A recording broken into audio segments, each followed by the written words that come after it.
2023 y ya alguien en el planeta se murió. Cada 3 segundos una persona muere en el mundo. Y que yo haya contado 3 y 4 y 5 y 6 y vaya por 1000 y 100.000 y 1.000.000 y todavía esté vivo, yo creo que eso es un regalo maravilloso del Señor. Y el que lo podamos pasar en su casa, y el que lo podamos pasar escuchando estos testimonios hermosos de lo que un grupo de hermanos y hermanas pudieron lograr en la hermana República de Cuba, y el poder escuchar a Gamaliel cantando estos cánticos espirituales de cuando él se criaba en la iglesia en el siglo pasado, es algo extraordinario, algo maravilloso. A lo largo de todo el día hemos estado hablando con respecto al tema que aparece aquí en la pared. Esto como que se va y viene. Vamos a cambiarlo entonces.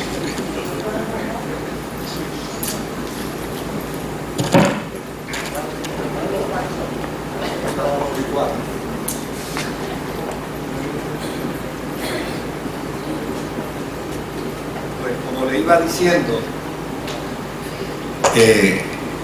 en los 2 cultos de la mañana estuvimos predicando sobre el tema que aparece ahí detrás de mí, en la pared del altar. Pero yo no les voy a hablar a ustedes de ese tema. Yo les quiero compartir a ustedes una expresión de las Sagradas Escrituras del capítulo 3 de Romanos. Capítulo 3 de Romanos, verso 19 al verso 26. Romanos capítulo 3, verso 19 al verso 26. Y desde luego usted lo puede buscar en su Biblia, en su iPad, en su celular, donde se le haga más fácil tenerlo.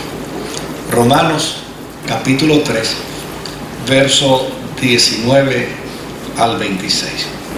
Y dice las Sagradas Escrituras: ahora bien, sabemos que todo lo que dice la ley, lo dice a quienes están sujetos a ella, para que todo el mundo se calle la boca y quede convicto delante de Dios. Por tanto, nadie será justificado en presencia de Dios por hacer las obras que exige la ley. Más bien, mediante la ley cobramos conciencia del pecado. Pero ahora, sin la mediación de la ley, se ha manifestado la justicia de Dios, de la que dan testimonio la ley y los profetas. Esta justicia de Dios llega mediante la fe en Jesucristo a todos los que creen. De hecho, no hay distinción, pues todos han pecado y están privados de la gloria de Dios, pero por su gracia son justificados gratuitamente mediante la redención que Cristo Jesús efectuó. Dios lo ofreció como un sacrificio de expiación que se recibe por la fe en su sangre, para así demostrar su justicia. Anteriormente, en su paciencia, Dios había pasado por alto los pecados, pero en el tiempo presente ha ofrecido a Jesucristo para manifestar su justicia. De este modo, Dios es justo y a la vez el que justifica a los que tienen fe en Jesús. Que el Señor añada bendición a su santa y bendita palabra. La vida humana es un dilema y los seres humanos somos víctimas de esa diversidad de dilemas que a todos y a cada uno en algún momento dado nos ha afectado y nos ha lastimado y herido. Y desde luego la carta del apóstol San Pablo a los romanos es una carta que quiere ofrecer al ser humano que vive inmerso en una diversidad de dilemas una alternativa de esperanza, una alternativa de confianza y sobre todas las cosas una alternativa de seguridad de salvación. Porque si nosotros los cristianos vivimos una salvación insegura, oiga bien lo que le estoy diciendo, si nosotros los cristianos vivimos una salvación insegura, es decir, hoy nos levantamos salvos, mañana nos levantamos perdidos, hoy estamos reconciliados con Dios, mañana estamos irreconciliados con Dios, hoy nos sentimos santos y mañana nos sentimos pecadores, nosotros podemos correr el riesgo de que nos utilicen como señales intermitentes de tránsito. En la experiencia de la vida cristiana, indistintamente lo que Dios ha establecido y ha planteado en su palabra, porque lo que es pecado, es pecado. Lo que desatina el propósito y la voluntad de Dios es errar al plan y al propósito de Dios. Y en esto los cristianos necesitamos estar perfectamente claros. Pero lo que es importante en la experiencia de la fe es que cada uno de nosotros podamos entender con claridad que la salvación que hemos recibido es un acto de la gracia de Dios, es un acto de la misericordia de Dios, es un acto de la compasión de Dios. Y ninguno de nosotros tiene mérito alguno para alcanzar esa salvación a través de sus obras, a través de sus actos. Ningún ser humano, por mejor que sea, ningún ser humano, por bueno sea, tiene mérito alguno dentro del marco de su bondad para sentirse salvo y para decir, porque yo soy bueno, soy salvo. Y para decir, porque yo soy bueno, ya me gané la gloria. Ningún ser humano puede decir eso, porque la salvación adviene a través de un solo camino. Y Jesucristo dijo, yo soy ese camino, yo soy esa verdad, yo soy la vida. Y nadie irá al Padre si no es a través de mí. Desde luego, el apóstol San Pablo no evangelizó la comunidad de Roma. Cuando uno lee la carta se da cuenta. Pablo está diciendo en la carta, deseo llegar a ustedes, deseo un día poderlos conocer personalmente. Si habla de esta manera, la conclusión más objetiva es decir, Pablo nunca había ido a Roma. Por lo tanto, él no evangelizó a los cristianos de Roma. Pero entonces uno se pregunta, ¿quién los evangelizó? Si Pablo no los evangelizó, ¿quién de los apóstoles lo evangelizó? Pues llana y sencillamente no hay evidencia que pruebe, que demuestre que hubo un apóstol que evangelizara a los cristianos de Roma. Entonces, ¿cómo llegaron al cristianismo? Pues hay algunas tesis, algunas hipótesis con respecto a esto. Una de ellas es la siguiente, y es la que a mí más me convence. A usted no lo tiene que convencer, pero a mí me ha convencido. Ustedes se acuerdan que el día de Pentecostés era una fiesta, donde los judíos que vivían en otros lugares, en otros pueblos, en otras naciones, venían a esa fiesta de Pentecostés porque es una fiesta judía. Pues a esos judíos se les llamaba judíos de la diáspora. Así de sencillo.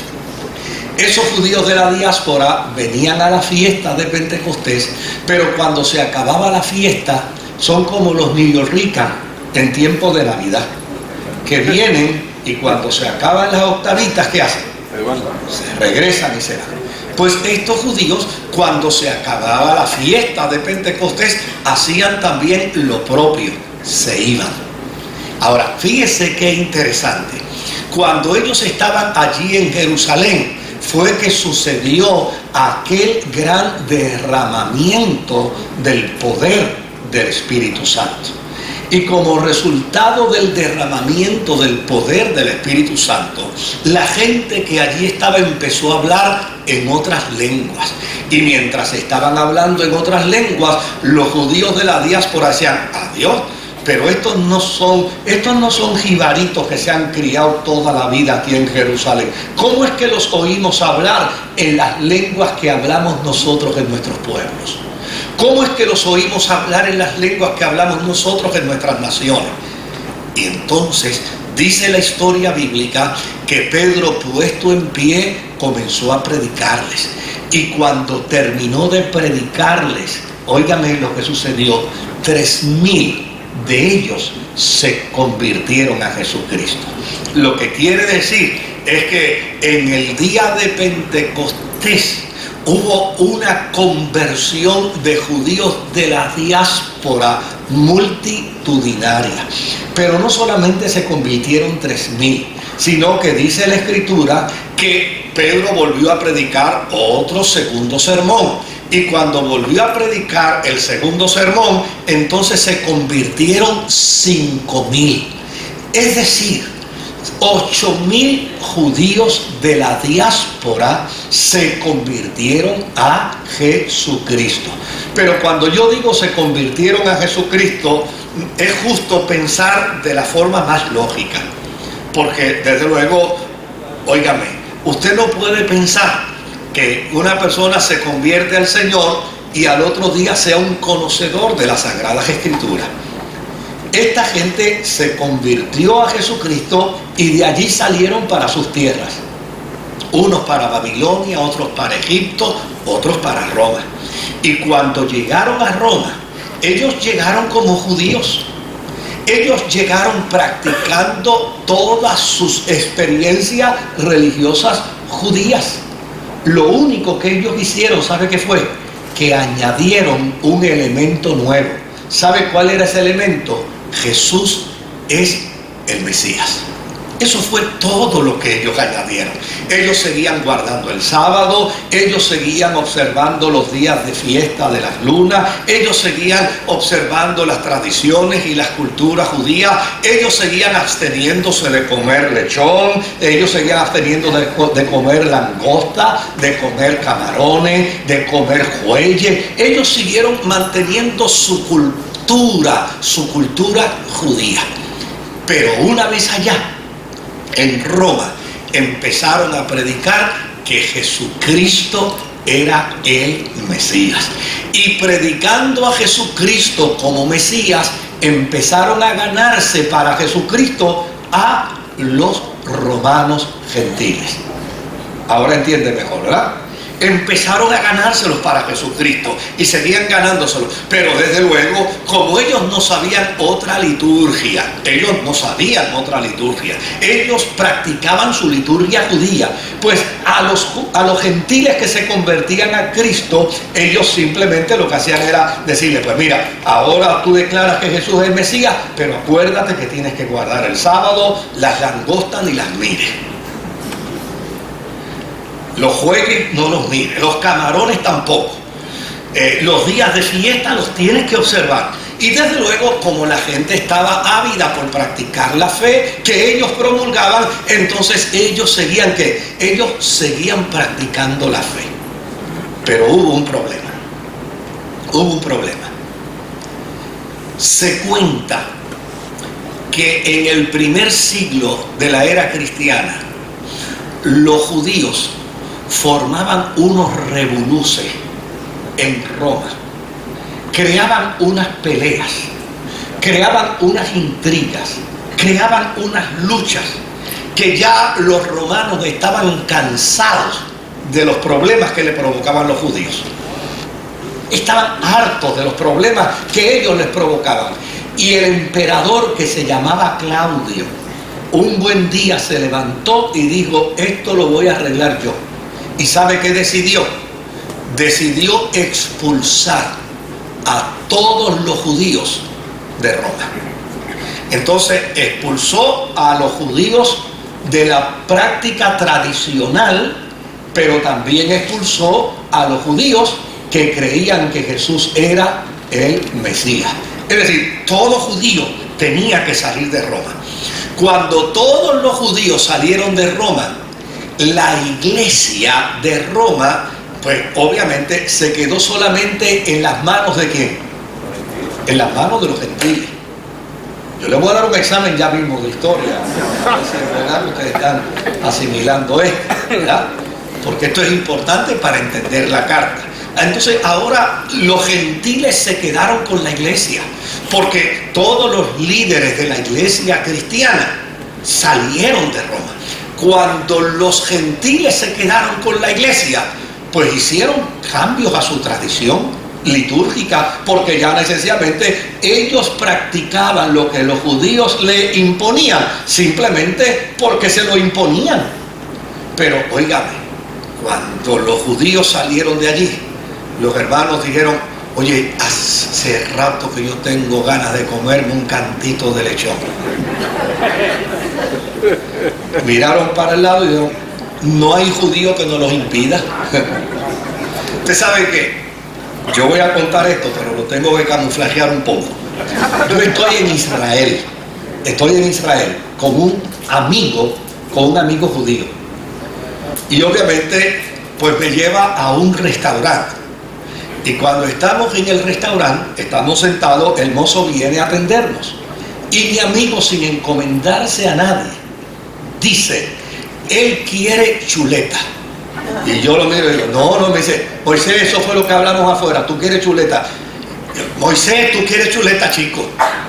Y yo me quedé de una pieza, eso no lo habíamos hablado. Claro, en aquel tiempo yo no me había convertido y todavía comía carne.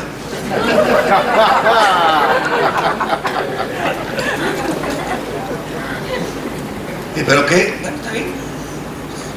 Tú quieres chuleta y yo quiero un pedacito de cordero.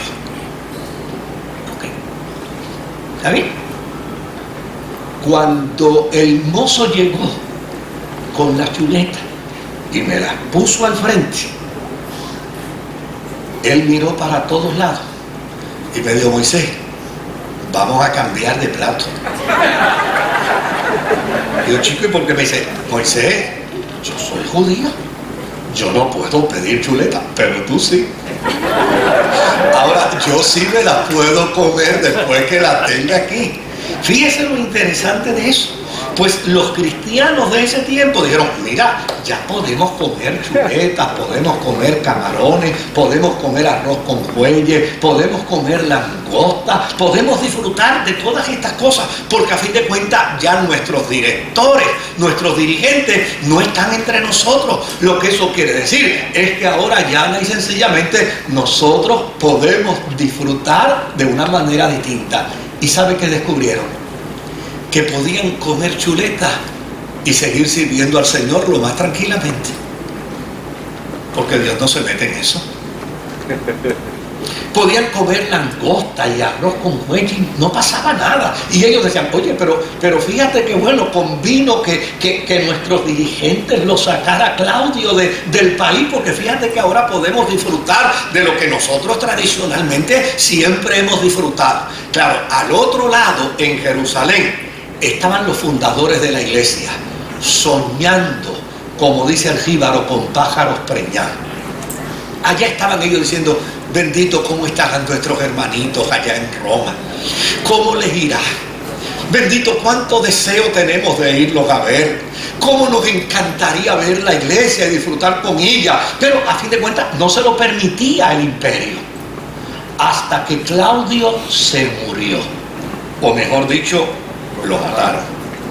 Cuando Claudio desaparece, entonces Nerón surge como el emperador. Y una de las primeras cosas que hizo Nerón, ¿sabe qué fue? Eliminar el edicto claudino. Si usted quiere conocer un poco más de eso, léase Hechos capítulo 18 y ahí está la historia. Básicamente, sin las cosas que yo he mencionado, pero en esencia, en Hechos capítulo 18 está esa historia. Cuando Nerón elimina el edicto claudino, entonces los cristianos que están en Jerusalén dicen: nos regresamos, vámonos para nuestra tierra. A fin de cuentas, nosotros no nacimos en Jerusalén, ellos nacieron en Roma. Lo que pasa es que seguían siendo judíos y seguían sirviendo a Dios en el judaísmo. Se regresan a Jerusalén con la esperanza de encontrarse con sus hermanos, aquellos a quienes ellos habían discipulado, aquellos a quienes ellos habían dirigido. Pero cuando llegan, sufrieron un terrible dolor. Entraron al culto. Después del culto había un ágape cristiano. Y en el ágape cristiano aparecieron los hermanos de Roma con chuletas a la carcasa. Y los judíos se escandalizaron.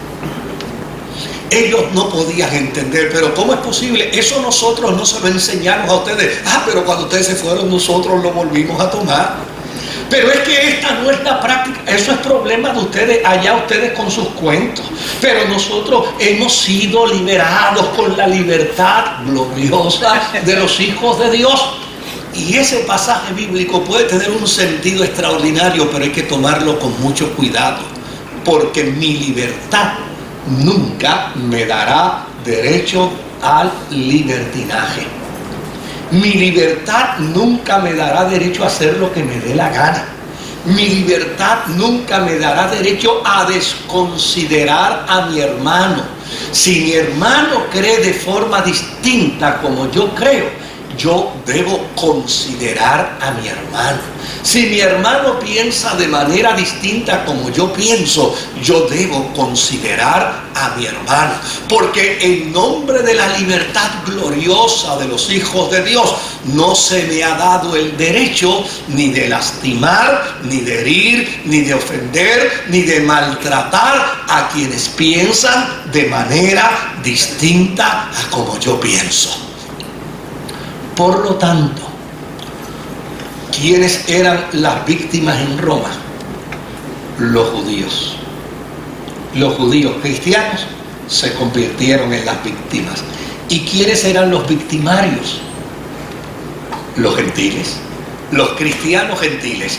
Y Pablo se consideraba a sí mismo apóstol de los gentiles. Por lo tanto, como este era un problema donde los gentiles estaban metidos y los gentiles eran los que lo habían provocado, Pablo, entendiendo que él es apóstol de ellos, decidió escribirle esta maravillosa carta.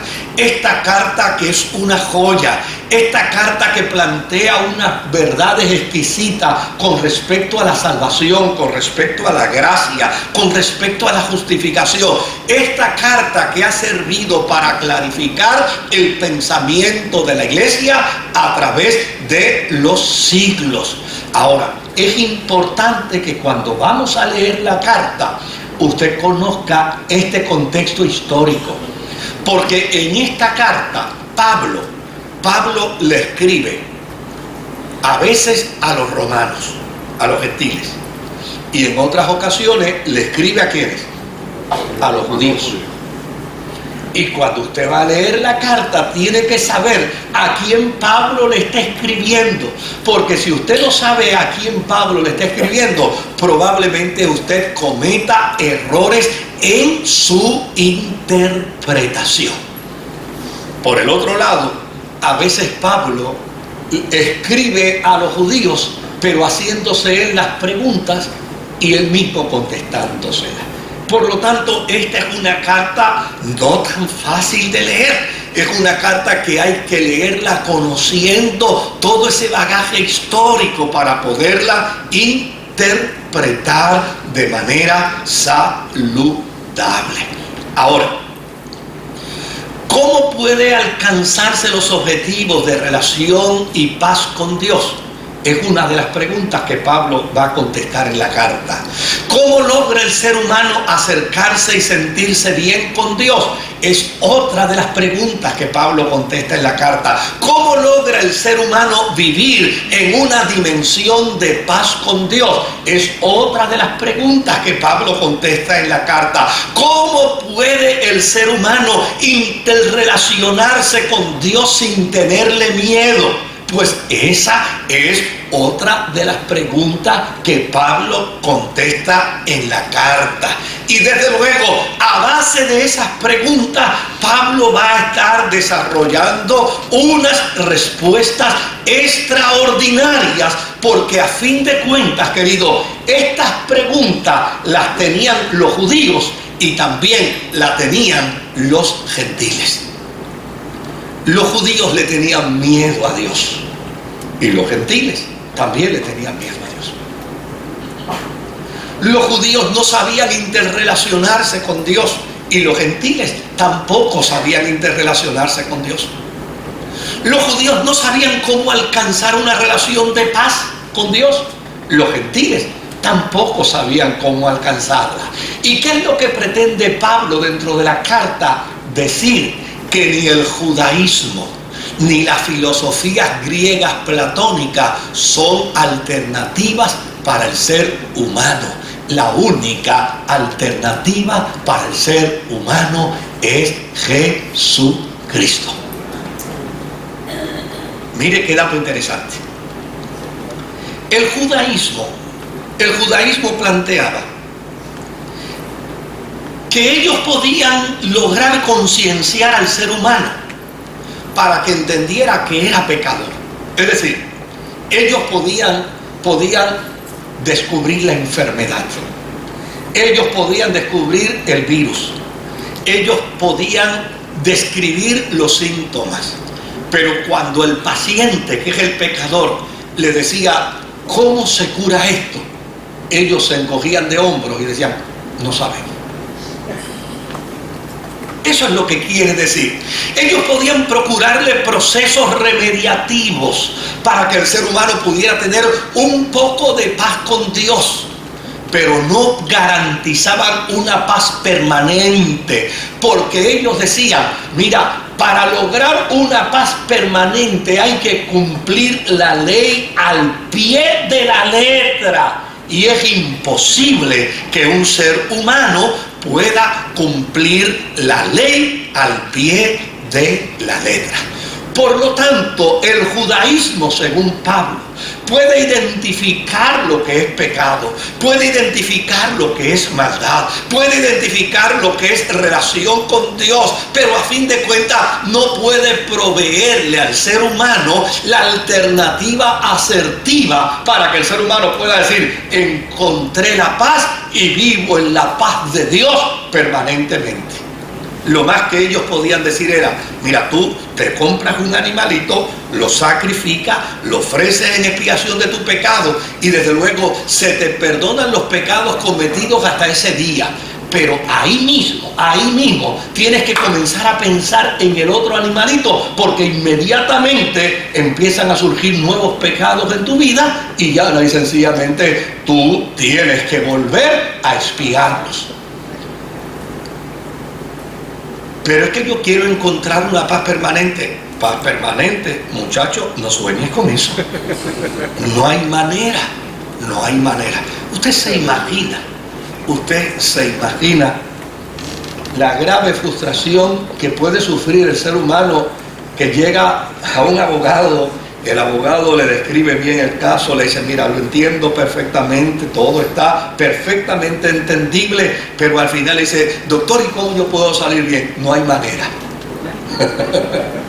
No hay manera. Usted se imagina el médico que le dice, mira, la enfermedad que tú tienes se llama así, surgió en tal lugar, produce tales efectos, crea esta sintomatología, y después que le da toda una explicación, usted le pregunta al doctor, doctor, ¿y con qué medicina yo me voy a curar? Y él dice, con ninguna, no existe. Pues esto es lo que planteaba la ley. La ley le decía al ser humano,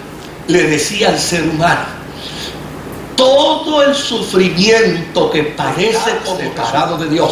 Pero cuando el ser humano preguntaba, ¿qué alternativa hay? Decía, ninguna. Lo mismo sucedía con la religión de los griegos, la gran filosofía griega platónica. En la gran filosofía griega platónica se plantea una frustración similar a la del judaísmo, porque dentro de esa conceptualización filosófica el creador está separado de su creación. Es decir, Dios hizo al mundo, Dios hizo toda la naturaleza, pero después que lo hizo todo, recogió sus bártulos y dijo, señores, ahí le dejo ese revolú. Yo me voy para el cielo. Y desde luego, en la filosofía griega se decía, y ahora Él se nos fue, Él no está entre nosotros, el hábitat de Dios no está aquí, Dios no está entre nosotros, Él vive en un lugar perfecto. Y nosotros no podemos llegar a ese lugar perfecto. Nosotros estamos en un lugar de sombra, nosotros estamos en un lugar de facsímil, nosotros estamos en un lugar de imitación. El hábitat de nosotros es un lugar totalmente imperfecto. El ser humano solo vive en la sombra, mientras Dios vive en la perfección. ¿Y cómo llegamos a la perfección? Y la filosofía griega decía, muchacho, tú no has escuchado al jíbaro puertorriqueño que dice perro flaco soñando con longaniza. ¿Cómo lograr? Pues de ninguna manera. No hay forma de lograrlo, no hay forma de alcanzarlo. Y Pablo comienza entonces dentro de su carta a plantearle que llana y sencillamente la ley y la filosofía humana no tienen la función que el humano espera, que es vivir una vida reconciliada, que es vivir una vida de paz, que es vivir una vida de sosiego, que es vivir una vida de esperanza. Es decir, para que el ser humano pueda vivir en paz, no puede depender ni de la ley ni de la filosofía.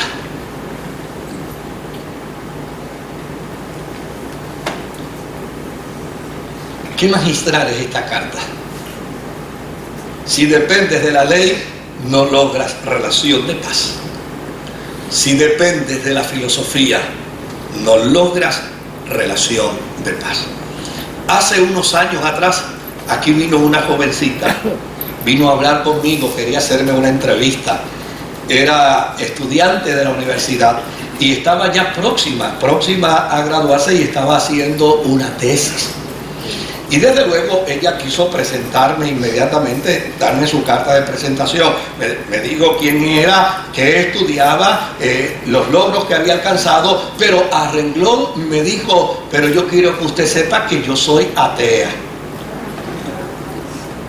Y cuando me dijo, yo quiero que usted sepa que yo soy atea, le dije, ¿qué tiempo te dio mi secretaria? Ella me dijo que podíamos conversar hora y media. Le dije, ok, pues vamos a hacer algo.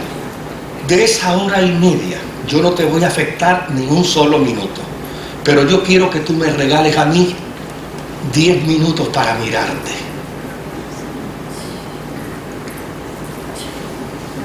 Y ella me dijo que sí. Pero usted sabe lo que es yo pararme frente a una persona por 10 minutos por reloj mirándola.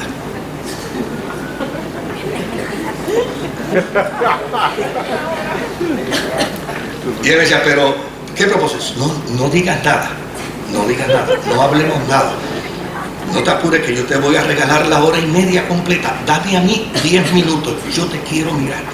Y desde luego llegó un momento en que la pobre muchachita se impacientó y empezó a mover las piernas y movía las manos. Me decía, pero le decía, no te preocupes, si ya lo que faltan son 9 minutos, 1 minuto ya la tenía desesperada y ahora yo le estoy diciendo que faltan 9 minutos. Me decía, pero contésteme una pregunta, ¿cuál es la intención suya? Y le dije, muchacha, tú eres un ser humano en peligro de extinción, tú te estás desapareciendo del planeta, este tipo de filosofía no puede sostenerse en la vida y yo quiero tener el privilegio de decir un día a mis nietos que yo vi, observé y conversé con una atea. Así que quédate quietecita que yo te voy a seguir mirando. Y ella estaba ansiosa, desesperada. De hecho, no me atrevía a quedarme 10 minutos porque podía levantarse de allí diciendo, me encontré con un loco.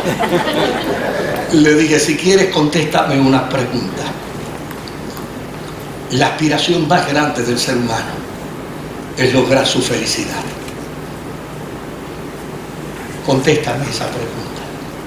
¿Eres feliz? Bajó su cabecita y cuando la levantó estaba llorando.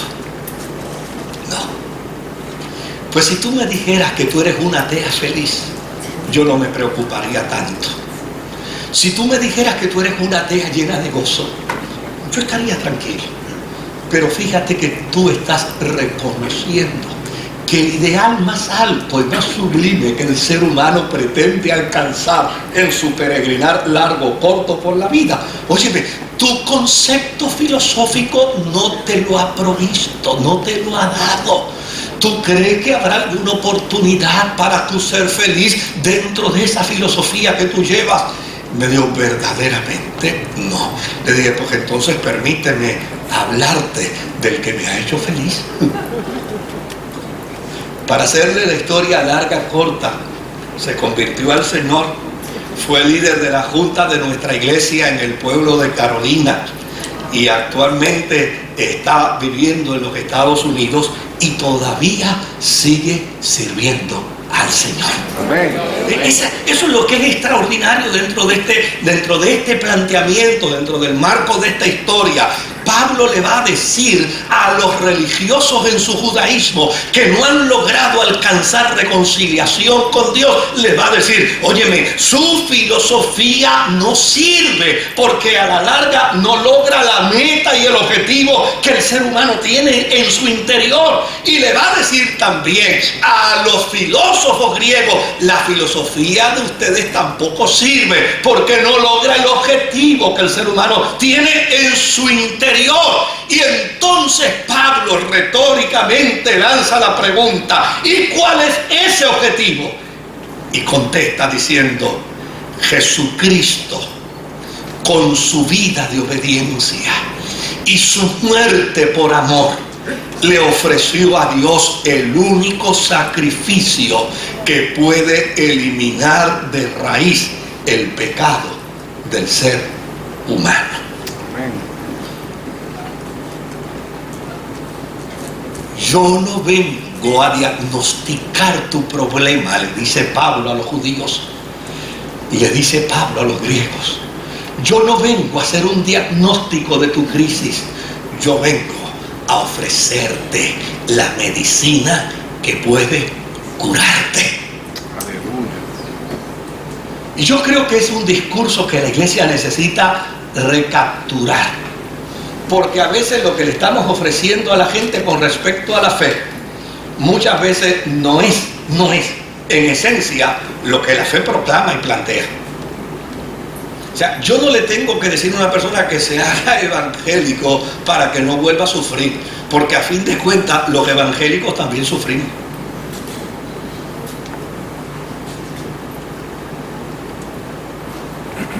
Ese no es el producto. O no es la forma más saludable de mercadear nuestro producto. Lo que es importante es poderle decir al pecador que hay un vehículo de reconciliación, que hay un vehículo que produce paz, que hay una alternativa que nos puede permitir una interrelación de confianza y de seguridad. que hay un vehículo, que hay una alternativa que puede provocar en nosotros un estado de bienestar como nada en la vida puede ofrecerlo.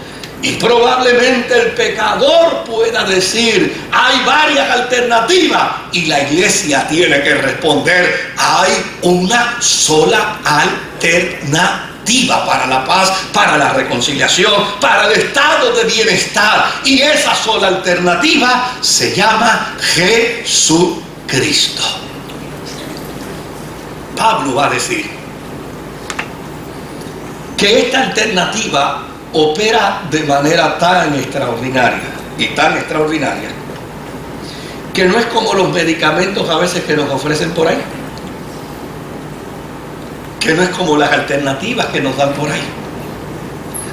Lázaro tiene un chiste de uno que con jomerillo quería curar a un enfermo y primero le recomendó unas hojas de romerillo y después le recomendó una tacita. Primero le recomendó una tacita de romerillo y no se curó, y después le recomendó 2 tazas y después 3 tazas, después le recomendó un baño de romerillo junto con las tazas, y finalmente como quiera la persona se murió, para él concluir que el romerillo no sirve para nada.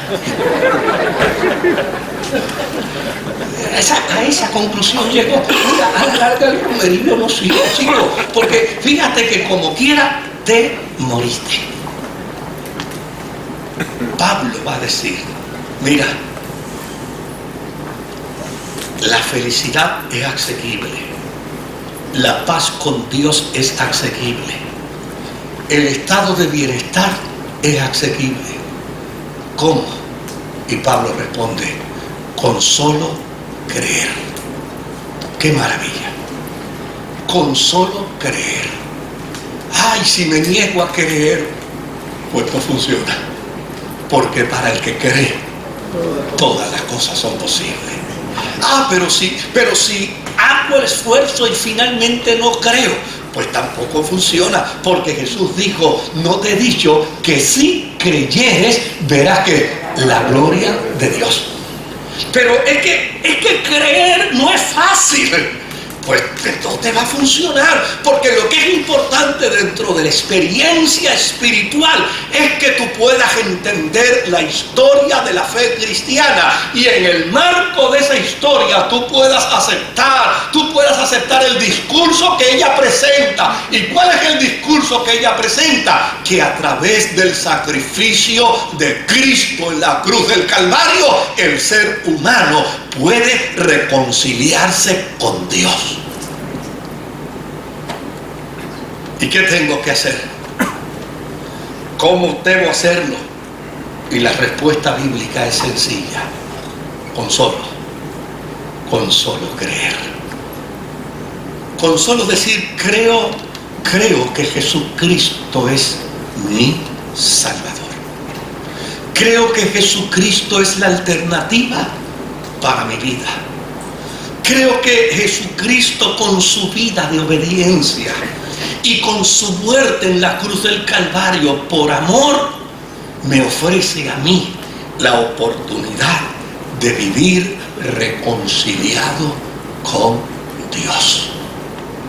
Y déjame decirte, creer es una acción que no solo nos libera, sino es una acción que nos hace trascender en la bendita esperanza.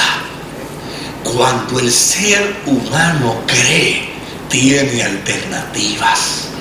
Cuando el ser humano cree, el espectro de la vida cobra otros matices. Cuando el ser humano cree, óigame, hay una experiencia de transformación regeneradora. Cuando el ser humano cree, en él se enciende un dínamo que le permite ver la vida como una gran posibilidad para vencer sus obstáculos y descubrir que a través de la fe en Jesucristo puede convertirse en un gran vencedor. Quien determina en la vida no creer, se pone la soga al cuello, baja con la pierna el cadalso y a la larga se ahorca. Quien determina no creer, vive a expensas de la propia miseria, de aquello que no puede sacar, de aquello que no puede eliminar de su vida, porque por más intelectual que el ser humano quiera ser, óigame, hay cosas en la vida que la intelectualidad no resuelve. Hay cosas en la vida que las riquezas no resuelven. Hay cosas en la vida que el prestigio no resuelve. Hay cosas en la vida que la fama no resuelve.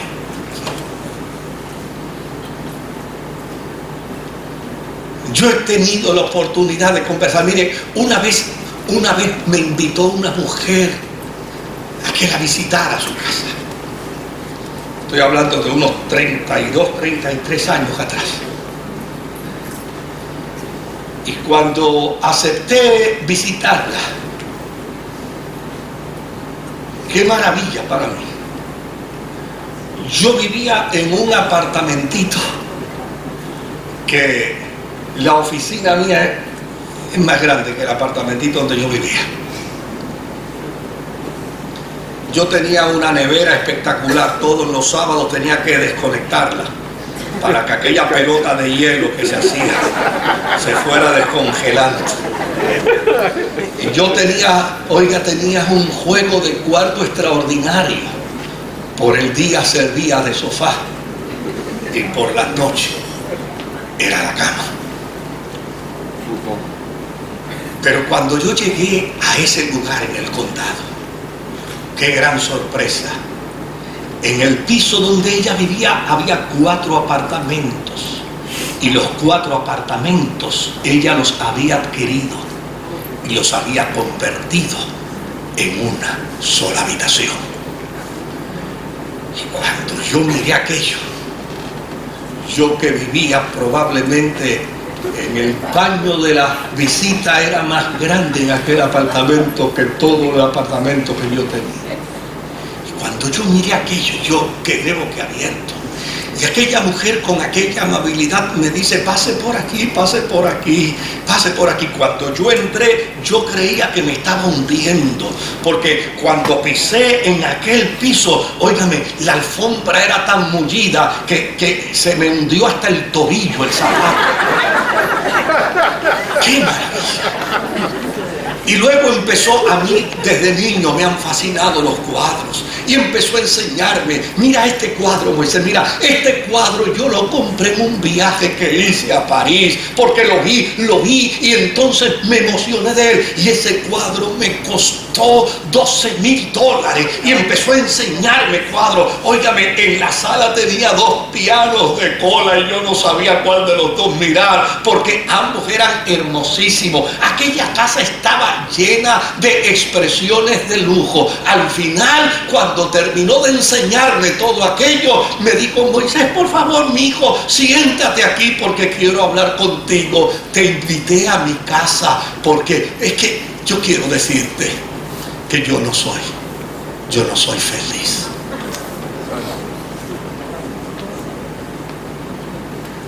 Y así, ¿y cómo yo puedo serlo? Y ella no lo es, porque el dinero puede ayudar a resolver problemas, pero no da felicidad. Lo mismo me ha sucedido con artistas, lo mismo me ha sucedido con políticos, lo mismo me ha sucedido con gente en otras esferas.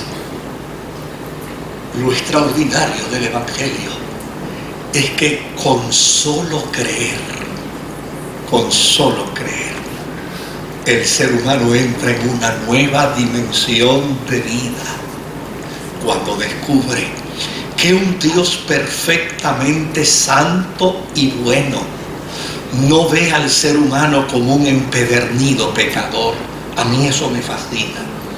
Eso es el Evangelio. El Evangelio no ve al ser humano como un empedernido pecador. El Evangelio ve al ser humano como un prospecto para salvación, justificado ante Dios por medio de Jesucristo, aún antes que el ser humano confiese a Jesucristo como Señor y como Salvador. Yo termino con esto.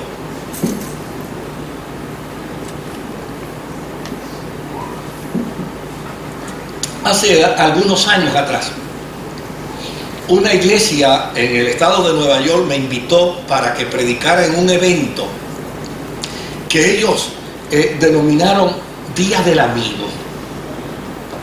Ellos se dieron a la tarea de invitar a amigos inconversos.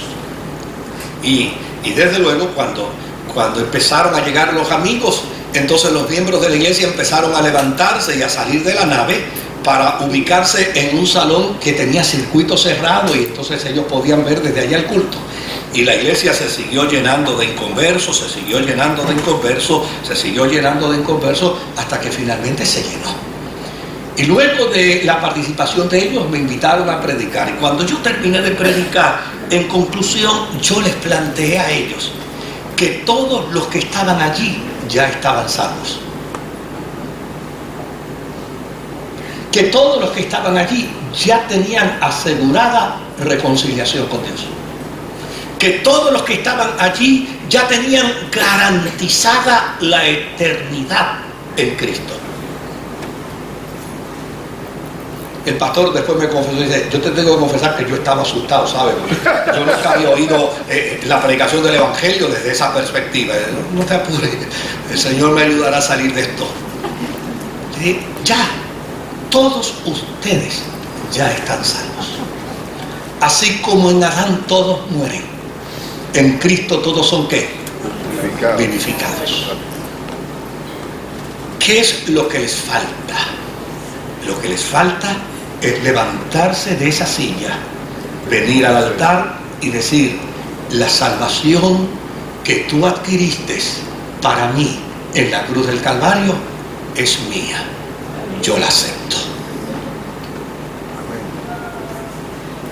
Es mía, me pertenece. Gracias por dármela. Gracias por morir en la cruz por mí. Así que cuando yo terminé de predicar, les dije: ustedes están ya salvos. Ahora lo que falta es que se levanten de ahí y vengan al altar a darle gracias a Dios, porque esa salvación Él la adquirió a través de Jesucristo para ustedes y es suya. Y qué maravilla. Empecé a ver la gente levantarse, y la gente levantarse. Se levantaban por decenas, empezaban a caminar. Algunos de ellos corrían, venían bañados en lágrimas, todos acercándose al altar. El altar no dio, yo me tuve que echar hacia atrás y entonces empezar a subir la gente a la tarima. Todos ellos venían simplemente para decir: la salvación que tú compraste en la cruz del Calvario es mía.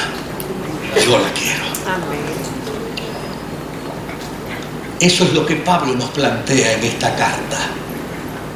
Dios no te ve ni nos ve como pecadores irremediables.